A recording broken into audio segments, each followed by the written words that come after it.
Makasih. Ibu-ibu, terutama yang janda, kalau ditelepon suaminya orang, jangan suaramu mendayu-dayu seperti tadi. Ini tadi bukan kencang, ini namanya syahdu. Suara begini yang kasih nafsu kita lagi-lagi. Assalamualaikum ibu. Waalaikumsalam. Bagaimana suaminya orang tidak tergoda? Lagi di mana ibu? Di rumah aja pak. Coba dong yang keras. Assalamualaikum. Waalaikumsalam. Lagi di mana ibu? Di rumah. Lagi ngapain? Apa kau tanya-tanya? Oh, enggak, diteleponnya lagi kau besok. Ini Waalaikumsalam. Caleda. Wih, ada juga Bugis di sini. Wih, boleh tahan ini bubuhan Bugis. Saya ke Banjarmasin banyak orang Bugis. Saya pergi Kota Baru banyak orang Bugis. Saya pergi Pagatan, bahasa Bugis orang di sana. Begitu saya masuk penjara banyak juga orang Bugis. Simpan dulu HP-mu bos. Dengar ceramah dulu. Woi, ibu, simpan dulu, simpan. Ibu yang pegang HP selama saya ceramah, saya doakan suaminya kawin lagi. Nah. Saya di Makassar bu, ada ibu-ibu, saya lagi ceramah, dia membelakang. Dalam hati saya, barusannya ada orang saya ceramah, dia belakangi saya. Ternyata dia ambil HP-nya, selfie. Dia belakangi, baru dia tulis di WhatsApp-nya, latar belakang das atlatif. Woi, saya dijadikan background. Selesai ceramah dia kejar lagi saya. Ini yang kasih repot kita Bib sekarang. Kejar, Ustaz, boleh selfie. Terpasalah dilayani. Kalau enggak dia bilang kita sombong sampai mati. Sudah selfie dia bilang ulang Ustaz, kabur. Ulang lagi Ustaz, kabur Ustaz. Bukan HP kabur, mukamu yang kabur. Jadi bapak-bapak nanti kalau minta maaf sama istri, itu syaratnya. Jabat tangan, senyum, pandang matanya, sebut dosa. Jadi kalau suami minta maaf ibu, suruh sebut judulnya. Apa judulnya pak? Tiba-tiba minta maaf. Enggak enak, nanti kau ngamuk lagi. Bilang apa? Ustadz Dasat bilang harus sebut. Apa? Mohon maaf ibu. Dulu waktu saya tugas di Banjarmasin, saya hilaf. Ada perempuan mirip betul sama Pian. Maafkan saya selingkuh ibu. Dia bilang istrinya, enggak apa-apa pak, saya maafkan. Memang itulah manusia biasa, kadang-kala kita hilaf. Saya maafkan kau karena bulan lalu saya juga selingkuh.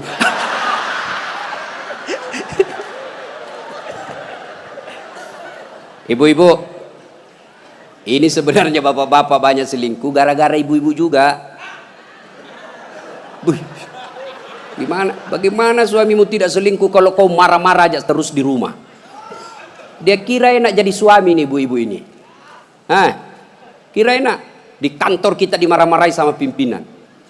Di jalan macet, kadang-kala kehujanan. Ya, di warung kopi masuk WhatsApp tagihan. Sampai di rumah dimaki-maki lagi kita sama istri. Bagaimana kita tidak cepat sakaratil maut? Ini perempuan sekarang seperti cuaca, susah ditebak perasaannya.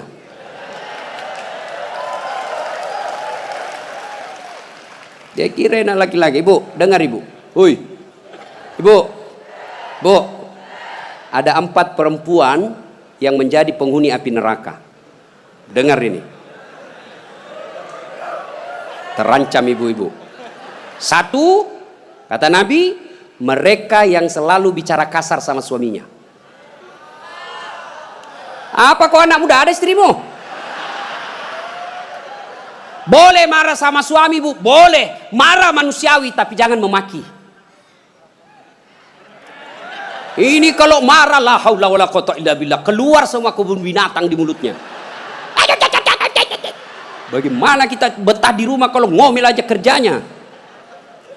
Jadi, bu, coba dengar itu laki-laki, coba lihat itu laki-laki. Kami pikir ibu bagaimana supaya ibu bisa pakai AC di kamar. Pak, kami pikir bagaimana supaya ibu bisa pakai emas pulang kampung dihargai sama keluarga. Kami pikir bagaimana supaya kalian bisa dibelikan mobil supaya tidak hitam kulitmu. Itu dipikir sama suamimu. Makanya jangan suka marah-marah. Takbir. Ada di sini takut sama istrinya? Ada? Berhenti kau jadi laki-laki. Ngamuk Ustaz. Kalau dia ngamuk enggak apa-apa. Dia pecahkan piring satu, pecahkan satu lusin. Dia pecahkan semua. Kenapa? Piring, gelas boleh dibeli. Harga diri sebagai suami tidak boleh diinjak-injak istri. Takbir. Ah, itulah yang takut sama istrinya. Oi bu, oi. Satu, perempuan yang menjadi penghuni api neraka yang suka bicara kasar. Boleh marah, tapi jangan memaki. Marah silahkan, manusiawi. Tapi jangan memaki-maki. Goblok memang kau jadi laki-laki. Sudah goblok, hitam, gendut. Wah, ini penghuni neraka ini. Enak juga kalau kita pulang kampung, pulang rumah, capek kita tadi jual ikan. Sampai di rumah disambut sama suami dengan senyuman. Bila kamu di sisiku, hati rasa syahdu. Tenang perasaan. Lah sudah bilang, bu kalau ada duit saya belikan kau emas. Masuk lagi kamar suami, berantakan kamarnya, marah-marah, peluk suami kita sambil menyanyi. Insaflah wahai manusia, bila dirimu bernoda. Itu kan lagu-lagu ibu-ibu dulu, lagu-lagu nasihat, iya toh? Mungkin Tuhan mulai bosan melihat tingkah kita yang selalu salah dan bangga dengan dosa-dosa, atau alam mulai enggan bersahabat dengan kita. Coba kita bertanya pada rumput. Itu. Jadi kalau suaminya susah rezekinya, singgung dengan itu lagu. Mungkin kau banyak dosa. Itu lagunya ibu-ibu dulu. Sekarang lagunya ibu-ibu apa? Yo, yo ayo, yo ayo, yo ay, beleng-beleng. Senamlah dia di depan kantor bupati. Ibu-ibu di depan, bajunya sempit, roknya sempit. Bapak-bapak di belakang. Ibu-ibu di depan lah jadi pelatih. 1, 2, bapak-bapak di belakang. 3. Bagaimana enggak beleng-beleng semua ini? Putar ke kiri. Apa lagu-lagu begitu? Coba kalau salawat kayak tadi, nyaman perasaan. Ya. Woi. Ibu. Nah, 1, boleh marah, jangan memaki. 2, perempuan menjadi penghuni api neraka. Mereka yang membebani suaminya melebihi kemampuan suami. Suaminya gajinya cuma 4 juta, tapi gaya hidupnya 7 juta. Kayaknya banyak penderita di sini ya. Hei, ibu-ibu, kenapa kita miskin? Karena kehidupan, gaya hidup kita melebihi rezeki. Allah kasih rezeki 5 juta 1 bulan, tapi gaya hidupnya 8 juta. Akhirnya apa? Ngambil kredit, tidak bisa tenang. Coba kalau gaji kita 5 juta, gaya hidup kita 3 juta, insya Allah tenang perasaan. Kita miskin karena melebihi kemampuan kita. Maka suami kalau rezekinya 3 juta, jangan kau bebani. Ini kan tidak dibebani suaminya. Datanglah itu tukang kredit mobil. Bu, kalau ada mobil bu, tenang ibu. Ibu sudah tidak kehujanan. Pulang kampung nanti, ibu enak lagi. Satu keluarga, nggak perlu lagi naik PT-PT. Enak kan? Ini namanya penjual mobil, semua enak dia cerita. Dia tidak cerita bagaimana kalau kempes banyak. Bagaimana kalau mogok mobilnya? Tidak ada cerita itu. Akhirnya apa? Usullah kepada suaminya, bang, masukin aja deh sertifikat rumah supaya kita bisa mobil. Akhirnya apa? Bulan pertama masih bisa dibayar cicilannya. Bulan kedua tidak bisa. Bulan ketiga, 4 tidak bisa. Akhirnya apa? Diambil mobilnya. Sudah diambil mobilnya, diambil pula sertifikat rumahnya digadai. Mengamuklah gara-gara kau yang tidak bersyukur ini. Maka jangan melebihi kemampuan suami. Ibu-ibu punya siku? Punya? Hoi, punya siku? Coba gigit sikunya bu. Coba. Kalau ada yang bisa gigit sikunya, saya kasih hadiah. Coba, mana bisa? Nah, itulah orang yang memaksakan suaminya melebihi kemampuannya. Dan yang ketiga, kata Nabi, orang yang akan menjadi perempuan penghuni neraka, mereka yang mempertontonkan auratnya di depan lelaki.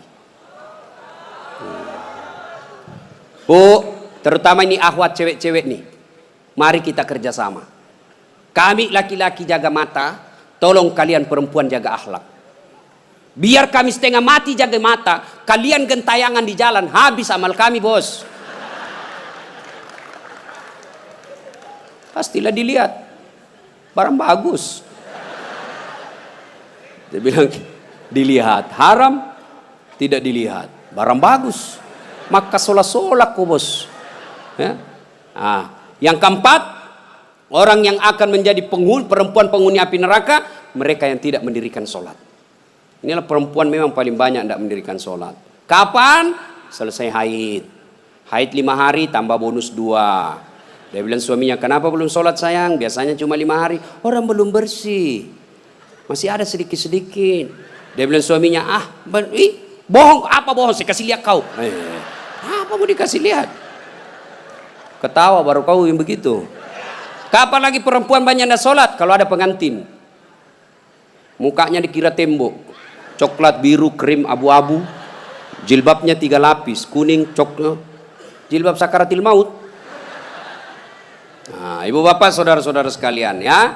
Jadi orang yang menyesal di akhirat kelak, mereka yang memutuskan persaudaraan. Maka sebentar ini kalau ada tetangga kita pernah kita sakiti, minta maaf lalu kembalikan barangnya orang. Pegawai-pegawai negeri yang pernah ngambil mesin komputer di kantor, kasih kembali bos. Ya. Dan itu kalau tidak dikembalikan, ketika kita di padang mahsyar, dipanggil kita satu-satu. Bayangkan, dari Adam sampai kiamat, kumpul berapa triliun manusia, dipanggillah kita satu-satu. Siapa dulu yang dipanggil? Nenek kita yang duluan mati? Tidak. Kakek kita yang duluan wafat? Tidak. Leluhur kita yang duluan wafat? Tidak. Lalu siapa dulu yang dipanggil? Nama-nama Islam dulu. Abdul Rahman, Abdul Jabbar, Siti Fatimah, Aisyah, Mutmainnah, Das'at Latif. Itu dulu dipanggil. Cuncung. Di belakang kok bos. Dipanggil juga tapi mondri kok bos. Maka jangan berkata apa arti sebuah nama. Nama itu penting. Begitu pentingnya sebuah nama sehingga Nabi jelaskan ada 3 kewajiban orang tua kepada anaknya. 1 diantaranya memberi nama yang baik. Kenapa? Karena di akhirat digunakan ini nama. Nama-nama Islam dulu. Tony, Joni, Rudy, Ningsi, Nining. Dipanggil juga tapi di belakang bos. Habib Syekh, di depan. Das'at Latif nomor 2. Bayangkan. Dipanggillah kita. Nah, orang bilang apa arti sebuah nama? Coba bayangkan kalau tidak ada semua nama di sini. Yang paling repot caleg. Pilih saya siapa? Anu siapa? Anu. Coba kalau ada, coba sebut nama. Orang sebut nama minimal 2 saya bisa tahu.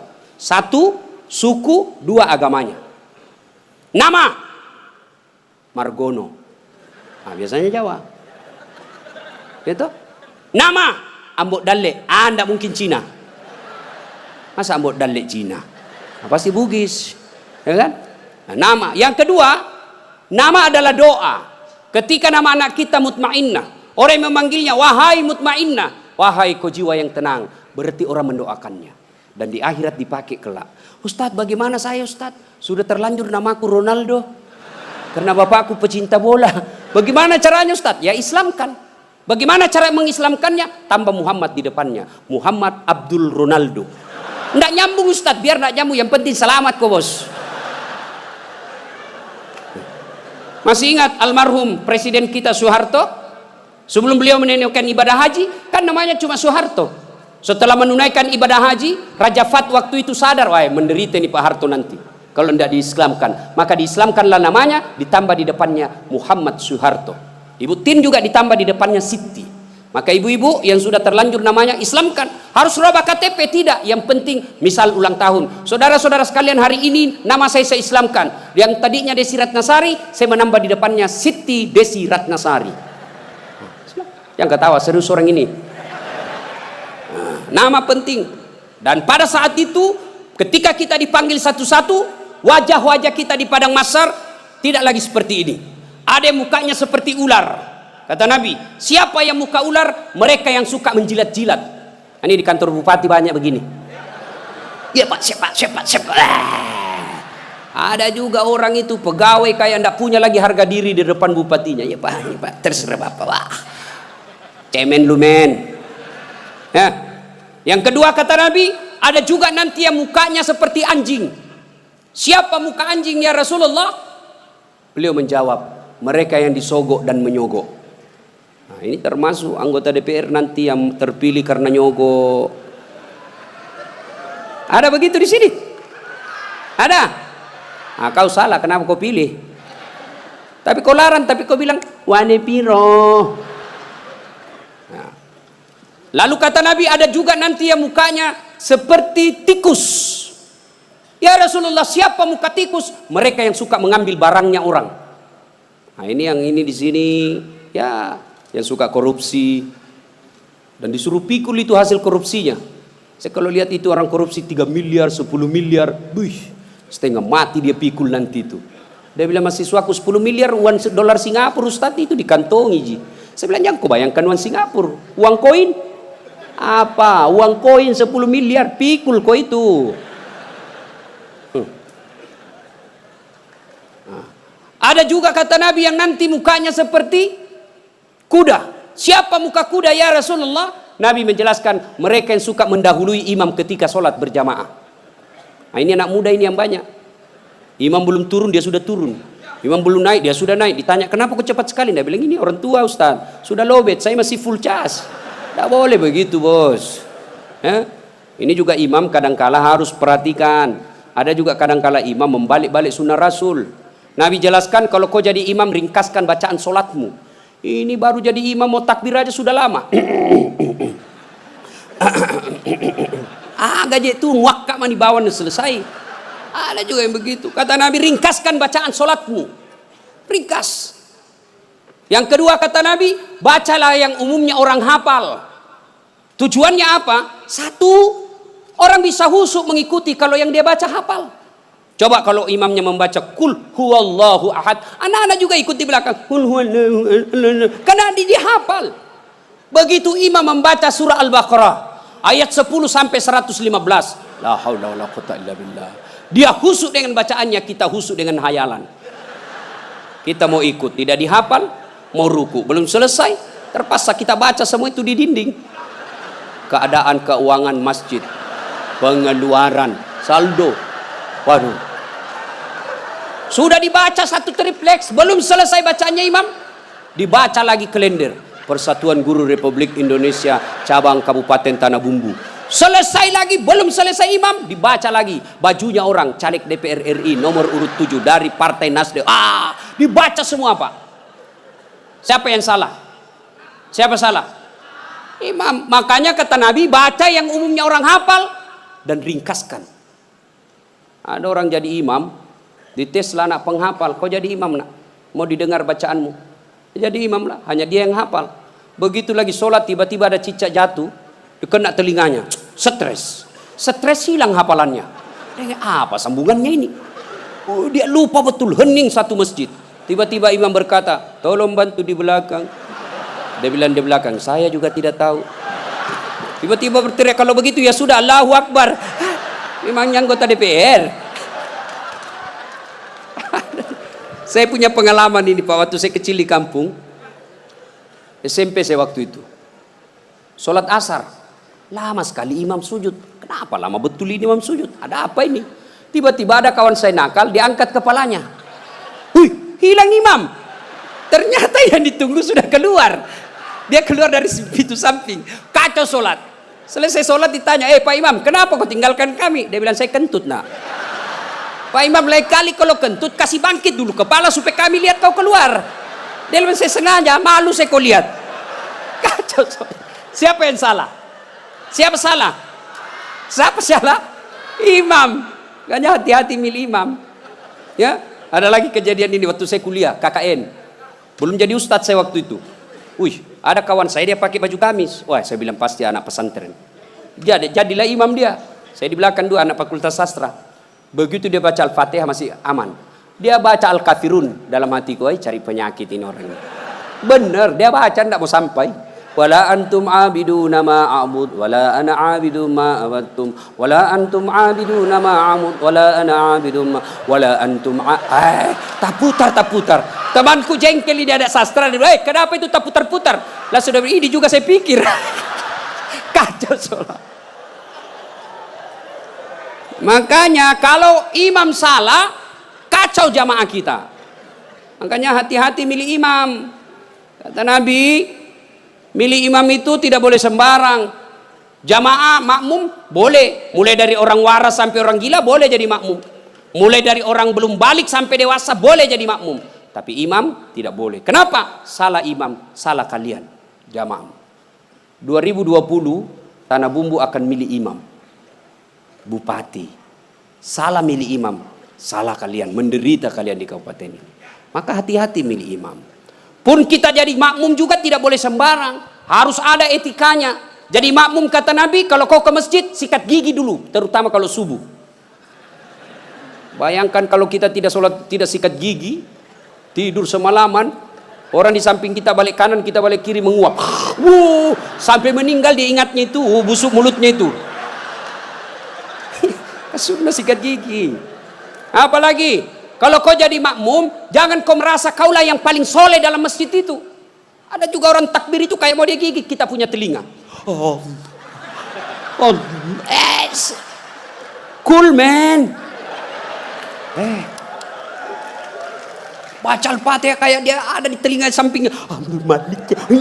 Pada cengi capuk. Hanya ganggu ki. Ada lagi apa? Itu kaki. Kaki juga itu kadang-kala mengganggu. Kita kasih pindah, dia kasih pindah lagi kakinya. Kasih pindah, dia kasih pindah lagi. Saya jengkel, saya injak. Selesai salat. Ustaz, kenapa kau ganggu saya? Makanya adik-adik, kalau mau saya tanya, kenapa kau kasih pindah-pindah kakimu? Kau ganggu saya? Dia bilang supaya rapat saf. Bos, sini. Kalau mau rapat safmu bukan jari-jari kaki yang kau tempel. Tapi apa? Bahumu atau siku. Kalau siku rapat, pasti saf rapat. Tidak ada orang sholat begini. Tapi kalau kakimu rapat, safmu longgar. Ya. Ada lagi selesai sholat yang paling menjengkelkan itu. Selesai sholat dia ambil saf paling depan, belakangnya imam. Begitu assalamualaikum, assalamualaikum, langsung lompat, mau lihat, tidak jabat tangan, tidak langkai orang, itu kurang adab kalian. Kalau kalian tidak mau doa bersama, tidak mau jabat tangan selesai sholat, ya sudah di belakang kau duduk, supaya kau tidak ganggu orang. Ingat adik-adik sekalian ini, yang baru belajar agama, puncak dari semua ilmu adab. Rasulullah ditanya, ya Rasulullah, untuk apa Rasul diutus ke muka bumi? Mencerdaskan kehidupan bangsa? Bukan. Mengangkat harkat dan martabat? Bukan. Apa? Liutammima makarimal akhlak, memperbaiki akhlak manusia. Ini kita berbeda mazhab, saling mengkafirkan, saling menghina. Zaman sekarang aja ini kita ribut-ribut sesama muslim. Dulu tahun 90-an kita kalau sholat subuh Allahu Akbar, di samping kita tidak kunut, dalam hati saja oh Muhammadiyah, selesai. Allahu Akbar, tidak kunut, Muhammadiyah berarti ini. Itu aja dia. Sekarang saya pun dimaki-maki di Facebook. Apa kau Ustaz? Bicara-bicara sunnah, baru kau tidak pelihara sunnah. Kenapa kau tuduh saya tidak pelihara sunnah? Buktinya kau tidak pelihara jenggot. Ya mau diapa kalau tidak mau tumbuh? Saya sudah kasih minyak, Bib, tidak tumbuh-tumbuh. Malah marah istri saya. Ini Ustaz kasih kotor-kotor bantal. Kasih minyak nih Bu. Ya. Nah saudara-saudara sekalian, ini golongan. Maka sebelum wafat, minta maaflah orang-orang yang pernah kita sakiti. Kalau ada berkaitan dengan barang, kembalikan. Ibu-ibu yang pernah ngambil sendoknya orang ketika pengantin, kasih kembali. Karena ada juga itu ibu-ibu Columbus. Tahu Columbus? Kelompok ibu-ibu pembungkus. Kalau ada pengantin dia bungkus semua kuai. Yang ketiga, penyesalan kata Nabi, yaitu mereka yang tidak menjawab azan salat ketika azan berkumandang. Puasa, haji, zakat, sedekah, semuanya akan sia-sia ketika tidak mendirikan sholat. Adik-adik, kalian tidak usah malu kalau kalian tidak jadi pegawai negeri. Ibu-ibu, kalian tidak usah cemas dan merasa malu kalau sampai sekarang ini masih ngontrak-ngontrak rumah. Tapi malu dan cemaslah ketika sudah dewasa seperti ini, belum mendirikan sholat dengan sebaik-baiknya. Kalau sholat kita insya Allah baik, maka hidup kita akan diperbaiki oleh Allah Subhanahu wa Ta'ala. Kalau sholat kita bagus, Allah yang akan menyelesaikan semuanya. Di dunia ini tidak ada orang tidak punya masalah. Semua kita punya masalah. Pasti. Jangankan kita, Nabi ada masalahnya. Malah di ibu-ibu yang tanya, Ustaz, bolehkah orang sholat itu tidak pakai BH? Kenapa bisa ibu? Panas sih Ustaz. Tidak ada AC, tidak ada kipas angin. Kita baru pulang pasar. Boleh, tapi apa itu beradab? Ibu-ibu pergi ketemu gubernur tapi tidak pakai BH. Boleh kan? Tidak Pak Gubernur. Mohon maaf ini Pak Gubernur. Coba. Ya. Saya sholat Ustaz, betul kok sholat tapi main-main. Allah. Wa kana wa ya kunastai. Ini serang. Ratal. Siapa ngajar sholat begitu, Bos? Ada juga orang sholat kayak ditiup angin. Ada lebih parah Allah. Siapa ajar ke sholat mak keju-keju? Jadi jangan heran ketika sudah 20 tahun sholat kok masalah kita tidak bisa lepas. Salah satu sebabnya kita sholat seada-adanya. Bapak saudara-saudara sekalian, tepat tanggal 12 Rabiul Awal tahun ke-11 Hijriah, Rasulullah sallallahu alaihi wasallam demam. Lalu Allah perintahkan kepada malaikat Jibril. Jibril, kau turun panggil 3 malaikat, 2 malaikat, Israil, Israfil, Mikail. Kau turun 4 malaikat. Sampaikan kepada Muhammad, Allah perintahkan saya menjemputmu dengan catatan tanya dulu. Kalau dia sudah mau cabut nyawanya, kalau belum tunda sampai mau. Turun malaikat. Langit pertama, langit ke-7 masih berempat. Jibril, Mikail, Israil, Israfil. Langit ke-6 sampai ke-2 masih berempat. Di langit pertama Jibril berkata, malaikat pencabut nyawa saya tidak bertugas. Kau saja yang turun jemput Nabi Muhammad. Tapi kata malaikat pencabut nyawa, tapi selama ini kamu yang ketemu, kamu kan chase-nya. Kamu sahabatnya. Kau turunlah. Saya tunggu kau saja di sini. Turun malaikat pencabut nyawa. Depan rumah Nabi ketuk pintu. Assalamualaikum warahmatullahi wabarakatuh ya Rasulullah. Nabi menjawab, Waalaikumsalam warahmatullahi wabarakatuh. Fatimah buka pintu. Bah, tidak ada orang. Kata Nabi, sudah ada di samping saya. Kata malaikat pencabut nyawa, ya Muhammad, hari ini saya diperintah untuk mencabut nyawamu apabila kau mau. Menurutmu bagaimana? Kira-kira kalau Pak Cuncun ditanya ini apa jawabannya, Bos? Saya diperintah cabut nyawa. Tunggu dulu, orang belum jadi bupati. Pasti. Ustaz, Dasat, saya diperintah cabut nyawamu. Menurutmu bagaimana? Tunggu dulu, istri baru 1. Itu pasti mau sekali poligami tapi takut sama istrinya. Apa jawaban Nabi? Wahai malaikat, seluruh nabi dan rasul senior saya, setelah mereka melaksanakan tugasnya, mereka menghadap kepada Allah. Saya pun siap hari ini. Cuma ini ada yang lain. Mana Jibril? Jibril ada di atas. Kau panggil dulu deh. Ada yang saya mau tanyakan. Naik malaikat pencabut nyawa. Jibril, kau dicari sama CSU. Saya bilang memang kau ikut. Kau banyak cerita. Sudahlah, kau turun sini. Turun malaikat Jibril. Ya Jibril, kalau hari ini saya harus menghadap kepada Allah, tolong berikan saya kabar gembira. Ya Muhammad, seluruh nabi dan rasul haram masuk surga sebelum engkau lebih dulu di dalamnya. Alhamdulillah. Ya Muhammad, seluruh malaikat yang pernah Allah ciptakan sekarang mereka antri menunggu rohmu. Alhamdulillah. Apalagi Jibril, ya Muhammad, kalau ada dosa dan kesalahan yang pernah kau lakukan, Allah telah mengampuni dosa-dosamu. Alhamdulillah. Tapi Nabi berkata, Jibril, itu kan saya tidak cemas soal diriku. Yang aku cemaskan siapa?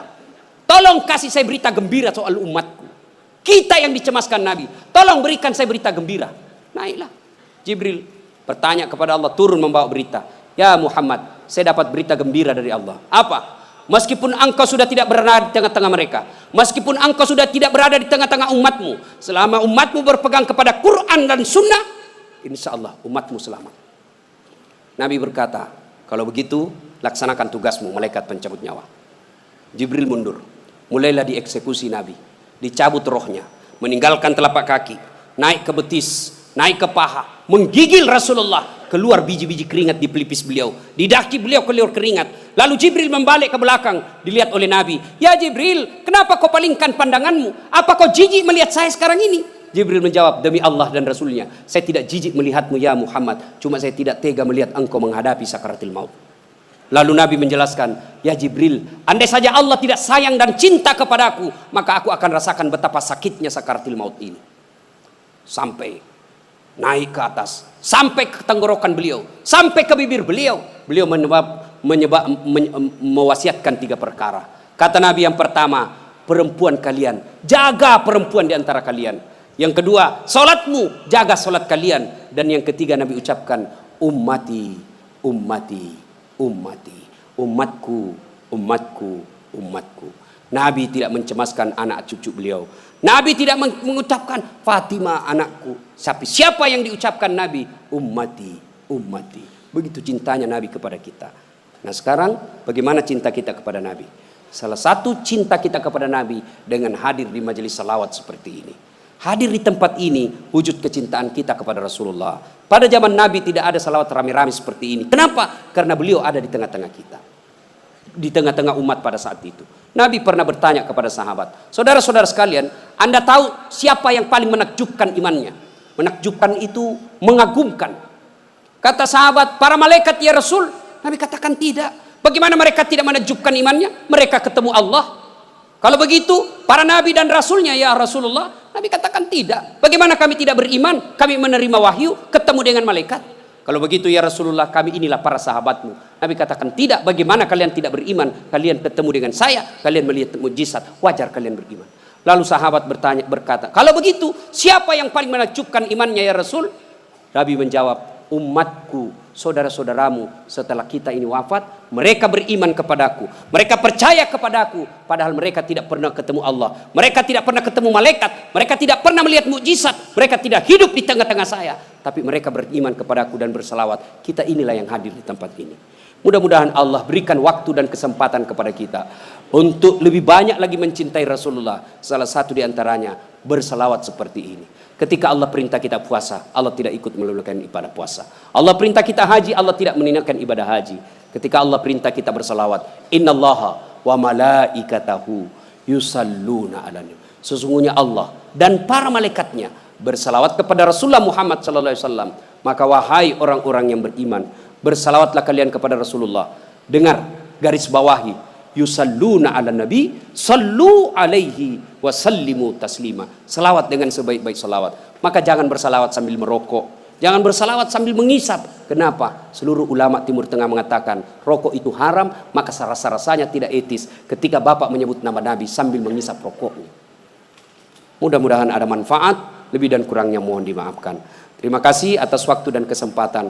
Kemuliaan yang sangat besar saya bisa hadir di tempat ini bersama Habib Syekh dan keluarga Bapak Mardani. Mudah-mudahan diberikan rezeki yang lapang, dibahagiakan dunia sampai akhirat. Demikian, kalau masih ada yang mau dengar ceramah saya, silahkan nonton Tabligh Akbar Damai Indonesia TV One setiap hari Sabtu atau Ahad pukul 12.30 atau setengah 2 waktu Kalimantan. Cuma lama baru muncul sekali seminggu. Ada yang gampang. Gimana caranya? Ambil aplikasi YouTube, tulis nama saya Dasat Latif. Keluarlah ceramah saya yang ratusan ribuan itu. Sudah nonton jangan lupa like and share. Subbreaker. Kasih begini aja, kasih begini bos. Jangan kau kasih begini. Kalau kau kasih begini dicari kau malaikat pencabut nyawa. Masa ceramah kau kasih begini?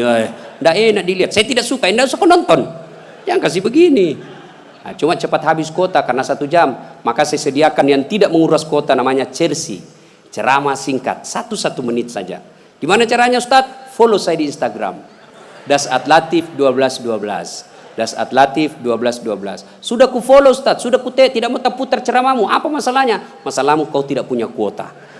Demikian, mudah-mudahan ada manfaat, lebih dan kurangnya mohon dimaafkan. Nun wal kalam ya misrun, billahi fi sabilil haq. Assalamualaikum warahmatullahi wabarakatuh.